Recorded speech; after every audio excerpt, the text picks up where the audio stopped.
बंद केलं ना. ट्रम्पनी जे जे सांगितलं ते काम मोदींनी पूर्ण केलं असं त्यांना सांगायचं असेल. नाही, पण रावसाहेब, राज्याचे मुख्यमंत्री देवेंद्र फडणवीस असं म्हणताय की परिस्थिती सुरळीत आहे, पुरेसा इंधन आणि गॅस साठा आहे आणि जे कोणी लॉकडाऊन संदर्भातली अफवा पसरवत आहेत त्यांच्यावर फौजदारी गुन्हा दाखल करा असे नक्कीच केला पाहिजे. लोकांना दहशतीखाली भीतीखाली ठेवून काही उपयोग नाही. आपल्याकडे जर पुरेसा इंधन साठा आणि गॅसचा साठा असेल आणि तसं आश्वासन तसा विश्वास देशाच्या प्रधानमंत्र्यांनी दिला असेल तर आपण त्यांच्यावर विश्वास ठेवला पाहिजे. इराणनं त्या संदर्भात घेतलेली भूमिका ही भारतीय जनतेच्या संदर्भात अत्यंत महत्त्वाची आहे. भारतीय जनतेच्या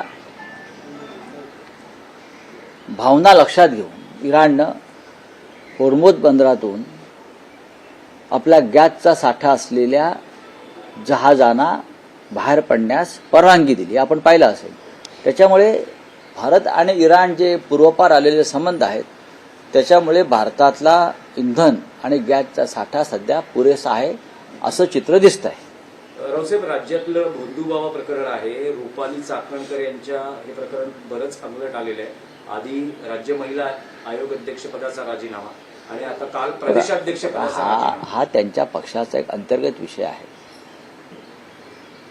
ज्या प्रकरणात त्यांचं नाव आलं ते प्रकरण अत्यंत गंभीर आहे, लाजिरवाण आहे, राज्याला कलंकित करणार आहे. पण एकट्या चाकणकरच आहेत का? नाही. त्याच्यामध्ये राज्यातले आणि देशातले अनेक महत्त्वाचे नेते खरं म्हणजे आहेत. अनेक नेते आहेत. स्वतः दीपक केसरकर म्हणतात मीच का 40 आमदार तिथे जात होते. हे कोण सांगतंय? सत्ताधारी पक्षाचे एक आमदार सांगतो की मलाच टार्गेट करू नका. तिथे 40 आमदार त्या खरात बाबाच्या पायाचं तीर्थ प्यायला जात होते. आता हे 40 आमदार कोण हे देवेंद्र फडणवीस यांनी जाहीर केलं पाहिजे. तिथे जाणारे मंत्री कोण हे त्यांनी जाहीर केलं पाहिजे. खरात बाबासाठी विशेष विमानांची सोय करणारे सरकारमधले कोण लोक होते हे तुम्ही जाहीर केलं पाहिजे. आणि खरात बाबा दिल्लीत जाऊन काय करत होते, कोणाला भेटत होते हे सुद्धा पोलीस तपासामध्ये जर निष्पन्न झालं असेल तर ते समोर यायला पाहिजे. पण रावसाहेब, जे व्हिडिओ समोर येत आहे त्यातला एक आणखी व्हिडिओ समोर आलेला आहे की अशोक खरात हा मंत्रालयात सुद्धा त्याचा वावर होता, असाही व्हिडिओ समोर आलेला आहे. त्याचा वावर कुठे नव्हता. त्याचा वावर सर्वत्र होता. बहुतेक तो पंचमहाभूतापैकी एक असावा अशा पद्धतीनं त्याचा वावर होता.